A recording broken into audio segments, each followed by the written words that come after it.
সেটা হচ্ছে আপন আত্মাকে দমন করার বিষয়। আর আমি আপনাদেরকে যে উদাহরণটা দিয়েছিলাম সেটা হচ্ছে আমাদের বাড়ির উদাহরণ আপনাদেরকে দিয়েছিলাম। সেটা হচ্ছে আমাদের বাড়ির 4-5টা আগের দেওয়াল দেওয়া ছিল না, পাঁচিল ছিল না। যখন পাঁচিল ছিল না, যে কেউ আমাদের বাড়িতে ঢুকে যেত এবং গাড়িটাকে পার করে চলে যেত। আমরা অনেক বলেছিলাম, কেউ শোনেনি। তারপরে এখন আমরা কী করেছি, বাড়ির 4-5 পাঁচিল একটা গেট বসিয়ে দিয়েছি। এখন আর সেই সমস্যাটা নেই। এটা আমি কেন বলেছিলাম, তার কারণ হচ্ছে এখানে যে কথাটা লেখা আছে যে আপন আত্মা দমন করে না, সে এমন নগরের তুল্য যা ভাঙিয়া গিয়াছে, যার প্রাচীর নাই। আমি পড়ছি হিতোপদেশ 25 অধ্যায় 28 পদ থেকে। আর এই হিতোপদেশ যিনি লিখেছেন তার নাম কি? সলোমন। আর সলোমনের কতগুলো স্ত্রী? যেই মানুষের 1000টা নারীর সঙ্গে সম্পর্ক, সেই মানুষ যখন এই কথাটা বলছে, তার মানে বুঝতে পারছেন আমি কি বলতে চাইছি। তার কথাটা আমরা গ্রহণ করতে পারি, তার কারণ তিনি হাওয়ার মধ্যে কথা বলছেন না, তার জীবনের অভিজ্ঞতা থেকে এই কথাটা বলছেন। আর যে কথাটা বলছেন অত্যন্ত গুরুত্বপূর্ণ। তিনি বলছেন আপন আত্মাকে দমন করো। আর দমন করা মানে আমরা সবাই জানি দাবিয়ে রাখা। তো নিজের আত্মাকে দমন করতে বলা হচ্ছে। দমন করা মানে কি? আমার আত্মা যেটা চাইছে আমি সেটা করতে দেবো না, এটাকে বলা হচ্ছে দমন করা। তার মানে আজকে আমার মনে হচ্ছে মাটন খাবো, কিন্তু আমি তাকে দমন করাচ্ছি। মাটন আমি খাবো না, আমি পান্তা ভাত খাবো, এটাকে বলা হচ্ছে দমন করা। আর এখানে আমাদেরকে সলোমন সেটাই শেখাচ্ছে, সেটাকে নিজের আত্মাকে দমন করতে বলা হচ্ছে। আর তারপরের কথাটা লেখা আছে, সেটা বলা হচ্ছে সে এমন নগরের তুল্য যা ভাঙিয়া গিয়েছে, যার প্রাচীর নাই। তো এই আত্মাকে দমন করা এবং ভাঙা পাঁচিলের সঙ্গে তুলনা করা, এই মানেটা কি? আর ওটাই আজকে আমরা দেখব, যেটা লেখা আছে। আর আমি পড়বো আপনাদের জন্য নহিমীয় পুস্তক আমি পড়বো 1 অধ্যায়, আর আমি পড়বো 1 পদ থেকে। মন দিয়ে শুনবেন। নহিমীয় পুস্তক 1 অধ্যায় 1 পদ থেকে পড়ছি। লেখা আছে, 20তম বৎসরের কিসলেব মাসে আমি সুশন রাজধানীতে ছিলাম। তখন হনানি নামে আমার ভ্রাতাদের একজন এবং জিহুদা হইতে কতকগুলো লোক আসিলে আমি তাহাদিগকে বন্দি দশা হইতে অবশিষ্ট রক্ষাপ্রাপ্ত জিহুদীদের ও জেরুজালেমের বিষয় জিজ্ঞাসা করিলাম। তখন তাহারা আমাকে কহিল, সেই অবশিষ্ট লোকেরা, অর্থাৎ যাহারা বন্দিদশা হইতে অবশিষ্ট থাকিয়া সেই প্রদেশে আছে, তাহারা অতিশয় দুরবস্থায় ও গ্লানির মধ্যে রহিয়াছে এবং জেরুজালেমের কি লেখা আছে? জেরুজালেমের প্রাচীর ভগ্ন ও তাহার দ্বার সকল অগ্নিতে দগ্ধ রহিয়াছে। তারপরে 4 পদটা কি লেখা আছে? জোরে একজন পড়বেন, কি লেখা আছে? হ্যাঁ, ভেরি গুড। তো 4 পদটা দেখবেন লেখা আছে এই কথা শুনিয়া আমি কিছুদিন বসিয়া রোদন করিলাম। কয়েক মিনিটের জন্য রোদন না, কিছু দিন বসে রোদন করছে। এখন এই লোকটা রোদন করছে, যে তার নামটা কি? সে হচ্ছে নহিমীয়। এখন এই লোকটা কেন রোদন করছে? কারণটা কি? ভেরি গুড, ছোট্ট কথা কিন্তু কত বড় মানে। কেন প্রার্থনা করে, কেন কাঁদছে? কান্নার কারণ হচ্ছে জেরুজালেমের পাঁচিল ভাঙা, সেই জন্য কাঁদছে। এতে এমন একটা বড় কি বিষয় আছে, যে কোনো প্রমোটারকে ডাকলে পাঁচিলটা করে দিয়ে চলে যাবে না? কিন্তু এখানে তিনি কাঁদতে বসে গেলেন শুধুমাত্র এই কথাটা শুনে যে জেরুজালেমের প্রাচীর ভগ্ন অবস্থায় রয়েছে। এখন এই নহিমীয় হচ্ছে কোথায় রয়েছে? এখন পারস্য দেশে রয়েছে। কেন পারস্য দেশে রয়েছে? তার কারণ তাদেরকে বাবিলে বন্দি করে নিয়ে যাওয়া হয়েছে। এই নহিমীয় সে বন্দি দশার মধ্যে ছিল না। তার মানে আমি যেটা বলতে চাইছি, যখন বন্দি দশার মধ্যে তাদেরকে নিয়ে যাওয়া হয়েছিল, তার মা বাবা হয়তো সেখানে ছিলেন, তার জন্ম তখনও পর্যন্ত হয়নি। নহিমীয় জন্ম কোথায় হয়েছে? খুব সম্ভবত পারস্যে। এখন যেই রাজার আন্ডারে সে কাজ করছে, সেইখানেই হয়তো তার জন্ম হয়েছে। তার মানে বন্দি দশায় যে ঘটনাটা ঘটেছিল, তাদেরকে রিফিউজি বানিয়ে নিয়ে গেছিলো, এই অভিজ্ঞতা এই মানুষটার মধ্যে নেই। মন দিয়ে শুনবেন আমি কেন কথাগুলো বলছি। ইনি কোনোদিন দেখেননি যে জেরুজালেমের পরিস্থিতি কীরকম আগে অবস্থা ছিল, ভাঙার পরে অবস্থাটা কী হয়েছে, সে অভিজ্ঞতা এনার নেই। কিন্তু ইনি বাপ্পাকার থেকে সেটা শুনেছেন। কি শুনেছেন? যে আমাদের দেশ এরকম ছিল, সেই দেশের নাম জেরুজালেম, তার পাঁচিল দিয়ে তার দিকে ঘেরা ছিল, তার মাঝখানে একটা মন্দির ছিল, আর আমরা এরকমভাবে দিন কাটাতাম। কিন্তু আমরা প্রতিমা পুজো করার কারণে আমাদেরকে এখানে বন্দি করে আনা হয়েছে। বন্দি দশায় ছেলেটা যখন জন্ম হয়েছে, সে সকল কিছু জানে না, মা বাবার থেকে শুনেছে। খালি কি শুনেছে? যে জেরুজালেম ওরকম ছিল। আর তারপরে যে ঘটনাটা ঘটছে, সে এখন রাজকর্মচারী। এখন সেই রাজার কাছে কোনো একজন এসছে বা কয়েকজন ভ্রাতা এসছে। কোথা থেকে? তার গ্রাম থেকে এসছে। যখন তার গ্রাম থেকে এসছে, তখন সে জানতে চাইছে যে আমার গ্রামের খবর কী বা আমার দেশের খবর কী। আর খবরটা হচ্ছে সেটা হচ্ছে তোমার গ্রামের চারপাশে যে পাঁচিলটা ছিল এবং পাঁচিলের যে দরজাগুলো ছিল ওগুলো সব আগুনে পুড়ে ছাই হয়ে গেছে। আর সেইটা শুনে সে কান্নাকাটি করে শুরু করে দিয়েছে। তার কারণটা কি? তার কারণ হচ্ছে এর আগে দুবার ইসরা পুস্তকে লেখা আছে, এর আগে দুবার এরা বন্দিদশা থেকে ফিরে গেছে। তার মানে ওরা আর বন্দিদশার মধ্যে নেই। ইসরায়েল জাতি এখন বন্দিদশা থেকে জেরুজালেমে ফিরে গেছে, নতুন করে বসতি স্থাপন করেছে। তাহলে কান্নার কি দরকার আছে? কান্নার দরকার এটা আছে, তার কারণ এ হচ্ছে রাজকর্মচারী। এ খুব ভালোভাবে জানে একটা রাজত্বকে চালানোর জন্য পাঁচিল দেওয়াটা কতটা দরকার আছে তখনকার দিনে। তার মানে হচ্ছে নইমিও তখন একটা জিনিস উপলব্ধি করেছিলেন, সেটা হচ্ছে আমার নগরের লোক ফিরে গেছে, মন্দির তৈরি হয়ে গেছে। মন্দির তৈরি কে করেছে? সরুগবিল এবং জেসুও। এরা দুজন অলরেডি মন্দির তৈরিও করে নিয়েছে। শুধু মন্দির তৈরি করেনি, উপাসনার কাজও চলছে, কিন্তু তা সত্ত্বেও সে আজকে কাঁদছে কেন? তার কারণ তার চারপাশে পাঁচিলটা এখনো ভাঙা আছে। তার মানে হচ্ছে বসতি তুমি ঘাঁটতে পারো, মন্দির তুমি তৈরি করতে পারো, কিন্তু এখনো পর্যন্ত তুমি সুরক্ষিত নও। তার কারণটা কি? পাঁচিল এখনো তৈরি হয়নি। আর সেই জন্য সে রাজার কাছে গিয়ে এই আর্জিটা জানিয়েছিল। আর তখনকার দিনে রাজার কাছে গিয়ে মলিন বদনে রাজার কাছে যাওয়া মানে দুঃখ মুখে রাজার কাছে যাওয়া মানে ওটা হচ্ছে যে কোনো সময় তার মুন্ডু কাটা হবে। কিন্তু অত বড় ঝুঁকি সে নিয়েছিল শুধুমাত্র এই পাঁচিলটাকে তৈরি করার জন্য। কারণটা কি? কারণটা হচ্ছে এই পাঁচিলটাই তার দেশকে সুরক্ষিত রাখতে পারে। এখন সলোমন এই কথাটাকে কিসের সঙ্গে তুলনা করছে? নিজের আত্মাকে দমনের সঙ্গে তুলনা করছে। আমি বোঝাতে পারছি আপনাকে যে আমাদের আত্মাটা কতটা গুরুত্বপূর্ণ জিনিস, একে দমন করে রাখার। আর গতবার আপনাদেরকে বলেছিলাম যে একে দমন করে রাখার জন্য ইসরায়েল জাতিকে বের করার পরেই তাদেরকে দমন করে রাখার জন্য 10 আজ্ঞা দিয়েছিলেন। সেটা কি?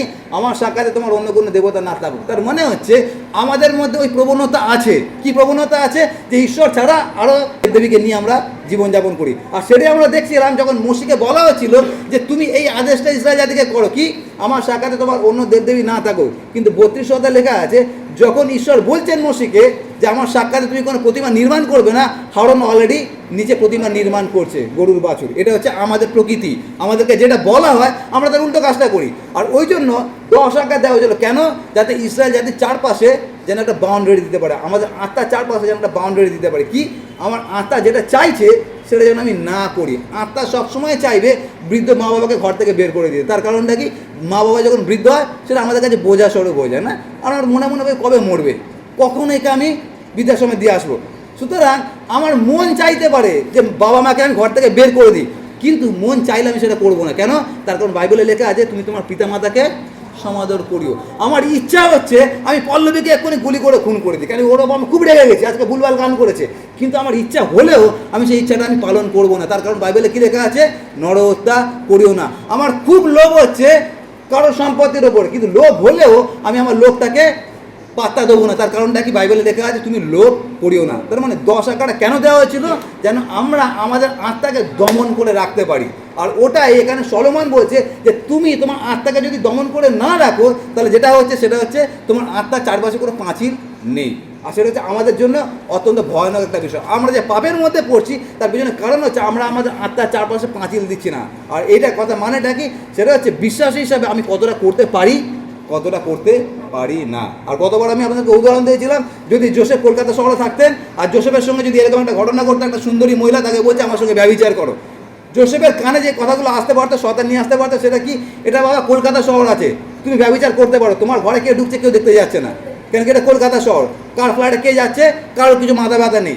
আর শয়তান কি বলতে পারে? সেটা হচ্ছে তুমি শুধুমাত্র ব্যভিচার করছো না, তোমার আশেপাশে যারা আছে সবাই ব্যভিচারের মধ্যে আছে, সুতরাং তুমি ব্যভিচার করো, কোনো অসুবিধা নেই। এত কিছু কথা আমাদের কানের মধ্যে সবসময় শয়তান আপনাকে বলতে পারে। আর এই কথা কে বলছে? আপনার আত্মা আপনাকে বলছে। আর সেই জন্য সলোমন বলছে আমরা যেন আমাদের আত্মাকে দমন করে রাখি, আত্মার কথা যেন না শুনি। অত্যন্ত আমাদের সতর্ক থাকার দরকার আছে। আর এই আত্মাকে কেন এত দমন করার দরকার আছে সেই সম্পর্কে আজকে আমরা দেখব।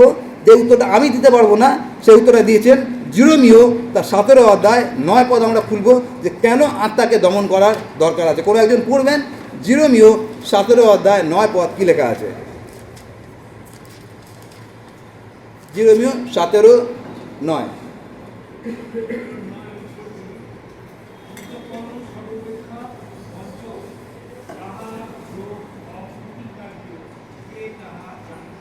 ছোট্ট একটা কথা না, কিন্তু মানে অনেক গভীর। এখানে লেখা আছে অন্তঃকরণ সর্বাপেক্ষা বঞ্চক। আর এটা শুদ্ধ ভাষা লেখা আছে বলে বুঝতে অনেক কষ্ট হচ্ছে। এটা যদি আমরা চলতি ভাষায় বলি, সেটা হচ্ছে মন হচ্ছে সব থেকে বেশি ছলনা করে বা সব থেকে বেশি ঠকায়।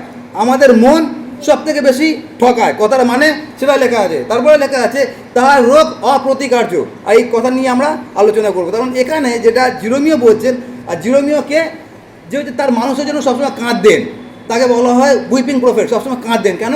আমার মানুষ যাদেরকে ঈশ্বর মনোনীত করেছেন তারা কী করে এরকম পাপের জীবনযাপন করতে পারে। আর সেই জিরোমিও যে কথাটা বলছে সেটা হচ্ছে আমাদেরকে সব থেকে বেশি যে ঠকাচ্ছে সেটা হচ্ছে আমার মন আমাকে ঠকাচ্ছে। আমরা অনেক সময় ভাবি না একে টুপি পড়ালাম, ওকে টুপি পড়ালাম, কিন্তু জিরোমিও যে কথাটা বলছে, বাবা তুমি সব থেকে বেশি টুপি নিজে পড়ছো, আর আমাকে টুপি কে পড়াচ্ছে? বাইরের কোনো লোক আমাকে টুপি পড়াচ্ছে না, আমাকে প্রবঞ্চনা করছে না, আমার নিজের মন আমাকে টুপি পড়াচ্ছে। ওই কথাটাই সলোমন বলেছে, নিজের মনকে, নিজের আত্মাকে দমন করে রাখো। যদি দমন করে না রাখো, ও তোমাকে প্রবঞ্চনা করবে, তোমাকে ঠকিয়ে দেবে। আর এখানে জিরোমিও সেই কথাটাই বলছে। কিন্তু এখন আমরা যে সমাজে বাস করছি, ওই সমাজে যদি এই কথাটা বলা হয় প্রযোজ্য। কারণ এখনকার সমাজে দেখুন সব থেকে যেটা বড় স্লোগান আছে ইয়াং ছেলেমেয়েদের মধ্যে, সেটা হচ্ছে মাই লাইফ মাই রুল। আমার জীবন আমার ইচ্ছাতে চলবে, আমরা কেউ কারোর কথা শুনতে বাধ্য নই। তার কারণ আমরা হচ্ছি স্বাধীন দেশের স্বাধীন নাগরিক, আমরা ইয়াং জেনারেশন, আমরা কেন অন্যের কথা শুনবো? ওই জন্য এখন হয়ে গেছে my life my rule slogan. আমরা সবাই নিজের ইচ্ছা মতো জীবনযাপন করি। আর যদি আপনারা সোশ্যাল মিডিয়াতে দেখেন বা সিনেমাগুলো দেখেন, বিশেষ করে ওই যে খান টানগুলো, যে শাহরুখ খান সালমান খান যে ডায়লগগুলো দেয় না, মান কি বাত শুনো, जो दिल चाहता है वही करो, এই করে করে আজকে পুরো ইয়াং জেনারেশন শেষ হয়ে যাচ্ছে। তার কারণটা কি? তার কারণ আমাদের সোশ্যাল মিডিয়া আমাদেরকে নষ্ট করছে। আমরা বুঝতে পারছি না যে ঘটনাগুলো ঘটছে আসলে হচ্ছেটা কি। গেল এবার আপনি শুনুন, অথচ বাইবেল আমাদেরকে কী শেখাচ্ছে? মান কি বাত শুনবেন না, আর আমাদেরকে ওটাই শেখানো হচ্ছে মান কি বাত। তার মানে বাইবেল আমাদেরকে যা বলছে, শয়তান আমাদেরকে তার উল্টো পথে চালনা করার চেষ্টা করছে। আর সেই জন্য আমরা যারা প্রভুতে আছি, আমরা মাথায় রাখি, আমরা যদি এই কথা ভাবছি যে আমার মন যেরকম করছে আমি সেরকম চলবো, তাহলে সাবধান হন। তার কারণ এই দুটো অংশ আমাদের জন্য অত্যন্ত গুরুত্বপূর্ণ। সেটা কি? প্রথম হচ্ছে নিজের মনকে দমন করে রাখো, আর এখানে লেখা আছে সেটা কি? সেটা হচ্ছে আমাদের মন হচ্ছে সব থেকে বেশি আমাদেরকে প্রবঞ্চনা করে, আমাদেরকে ঠকায়। আর সেই জন্য আমরা মন কি বাত শোনার জন্য আমরা নেই, আমরা কিসের কথা শোনার জন্য? বাইবেলের কথা শোনার জন্য। আর ওটাকে বলা হচ্ছে দমন করে রাখা। আমার অনেক কিছু ইচ্ছা হতে পারে করি, কিন্তু তার সত্ত্বেও আমি করতে পারবো না। কেন? তার কারণ আমি হচ্ছে ঈশ্বরের সন্তান। যখন আমি ঈশ্বরের সন্তান, তখন ওই জন্য আমি বলেছিলাম যে এই সেলফ কন্ট্রোল কাকে বলে? সেটা হচ্ছে ঈশ্বরের ইচ্ছার সঙ্গে নিজের কাজকে যেন সমান্তরালে রাখা। তার মানে আপনার আমার প্রত্যেকটা সিদ্ধান্ত নেবার আগে আমরা যেন এটা ভেবে নিই যে আমার এই কাজের দ্বারা আমি ঈশ্বরকে গৌরব দিচ্ছি না ঈশ্বরকে লজ্জিত করছি। আর সেই জন্য আমরা মাথায় রাখবো যে আমরা যেন মনের কথা শুনি না, আমরা যেন দিল কি বাত শুনি না, আমরা যেটা শুনবো সেটা হচ্ছে বাইবেলের কথা শুনবো। আর আমি কিছুদিন আগে আপনাদেরকে বলেছিলাম সেটা হচ্ছে অধিকাংশ মানুষ আজকে আমরা আত্মার বশে চলি না, আমরা কিসের বশে চলি? আবেগের বশে চলি।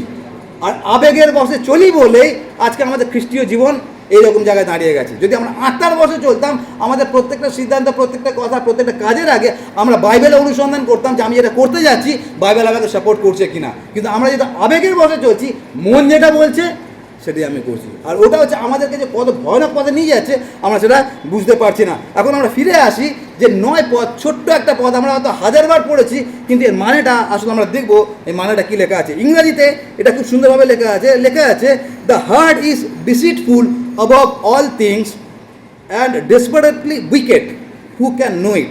কেন আমি ইংরেজিতে পড়ছি তার পিছনে কারণ আছে। কারণ হচ্ছে এখানে যে কথাটা লেখা আছে সেটা লেখা আছে অন্তঃকরণ সর্বাপেক্ষা বঞ্চক, তার রোগ অপ্রতিকার্য। যে রোগ কথাটা লেখা আছে ওটা ইংরেজিতে লেখা আছে উইকেড বা ডেসপারেটলি উইকেড। আর এর যেটা অরিজিনাল যে ভাষাটা লেখা আছে মানে হিব্রু ভাষা এটাকে বলা হচ্ছে এরকমভাবে AW, বাংলা যদি বলি তারপরে একটা ড্যাশ, তারপরে হচ্ছে নাশ, নয়াকার তালবেশ, নাশ। এটা হচ্ছে আসল কথা। সেই কথা থেকে এসছে কি? এখানে যেটা লেখা আছে সেটা হচ্ছে তার রোগ অপ্রতিকার্য। আর এই অনাশ কথাটার মানে হচ্ছে এই ইংরাজিতে সেটাকে বলা হয় ইনকিউরেবল ডিজিজ। ইনকিউরেবল ডিজিজ মানে যেই রোগকে সারানো যায় না। ওখানে এটাই লেখা আছে অপ্রতিকার্য রোগ, এই রোগকে সারানো যায় না। এই কথার মানে জানেন? আমি যেহেতু HIV নিয়ে কাজ করি ওই জন্য আমি HIV এক্সাম্পল আপনাদেরকে দিই। HIV এবং AIDS এটা এমন একটা রোগ আছে, শুধু HIV বলে না, এরকম অনেক রোগ আছে। HIV আছে, ডায়াবেটিক আছে, হাই ব্লাড প্রেশার আছে, এরকম অনেক কিছু আছে যেগুলোকে আমরা বলি ম্যানেজেবল ডিজিজ। ম্যানেজেবল ডিজিজ মানে রোগটা আছে আমার শরীরে ঢুকে গেছে, কিন্তু রোগটাকে আমার শরীর থেকে জীবন আমি বের করতে পারবো না। কিন্তু তার মানে এই না যে রোগে আমি মারা যাব, রোগে আমি মরবো না, কিন্তু ওটাকে আমাকে ম্যানেজ করে চলতে হবে। আর ম্যানেজ করে চলতে হবে মানে কি, মানে হচ্ছে ওই রোগটাকে দমন করে রাখার জন্য আমার প্রত্যেক দিনে যা কিছু করণীয় আছে ওইটা আমাকে করতে হবে। সেটা কি, এইচআইভির ক্ষেত্রে কি, সেটা হচ্ছে সকাল বিকাল তাদেরকে ওষুধ খেতে হয়, এআরটি ওষুধ খেতে হয়, আর ও সাইড এফেক্ট ভয়ানক। আর ওই ওষুধ যদি না খেয়েছে, যদি ও ভাবে যে আজকে আমি মন কি বাত শুনবো আর আমার মন বলছে আজকে আমি ওষুধ খাবো না, তাহলে হয়ে গেল।